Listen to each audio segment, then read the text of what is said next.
Hello, thank you so much for tuning into my YouTube channel. In today's video, I want to show you how to solve the timeout error in overleaf using Python.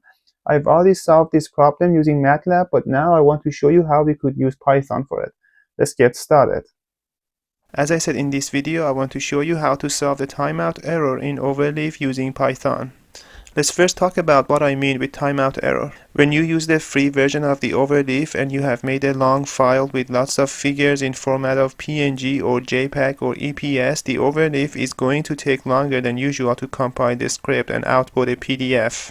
Therefore, if the time of compilation becomes too long, overleaf would show an error saying, "Sorry, your compile took too long to run and timed out." One way to solve this problem is to pay money to buy an upgraded account which allows you a longer time of compilation.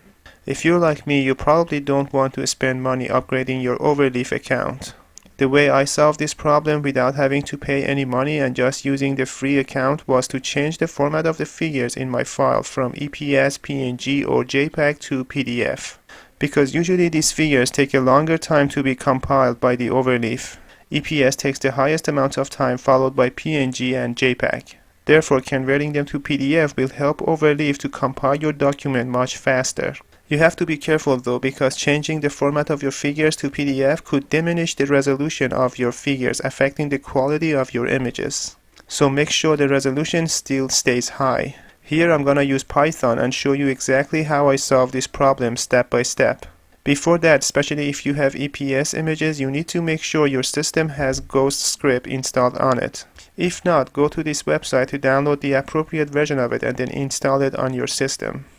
Let me show you an example of this error when you try to compile a big file. For me, this big file was my PhD thesis. Let me click on it. You could see that it's taking a long time to be compiled. It's still running. Now it showed me the timeout error. And you can see I have many PDFs, but I have still a few PNG, JPEG, and especially EPS. And these are my EPS image. Now let's go to Python and show you how we could convert these images into PDF. Okay, here's the code for this video. First, we import the necessary libraries, and this is the function that converts the images to PDF. The images are in JPEG, PNG, and EPS format, and this is where we iterate through the files in the input directory.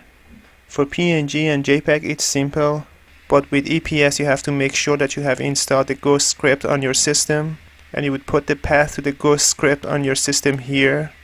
So you gotta update this with the path to your own Ghost script on your own system. It is usually in program files GS, but then you have to specify the version of it. But everything else is usually the same if you have a 64-bit Windows system.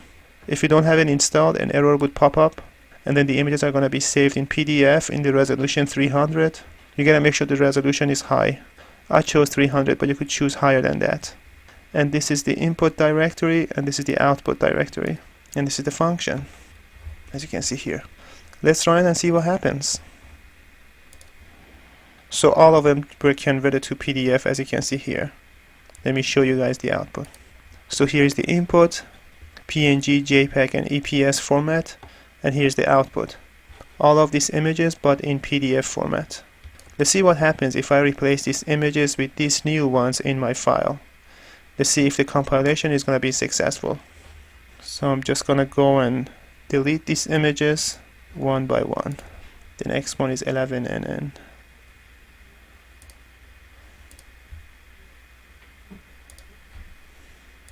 Sixteen, 19.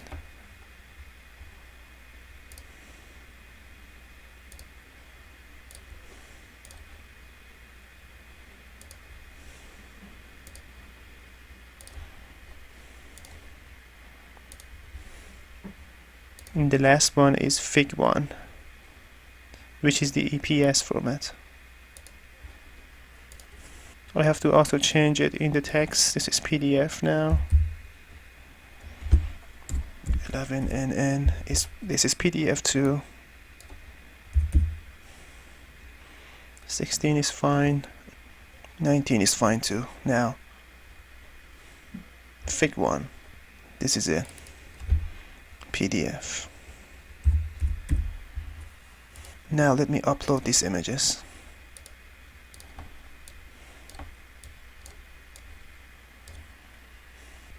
Now let's recompile it. And now it's compiled successfully. So all you have to do is to just change the PNG, JPEG, and EPS into PDF, and your file is gonna be recompiled very easily. And that way you don't have to pay to upgrade your account. And notice that I still have one EPS and some PNG left in my images, as you can see here, one of them. If I wasn't still able to recompile my PDF, I would have converted more of my images into PDF format. But as long as I could recompile my PDF, I don't need to convert all my images into PDF. And that's about it.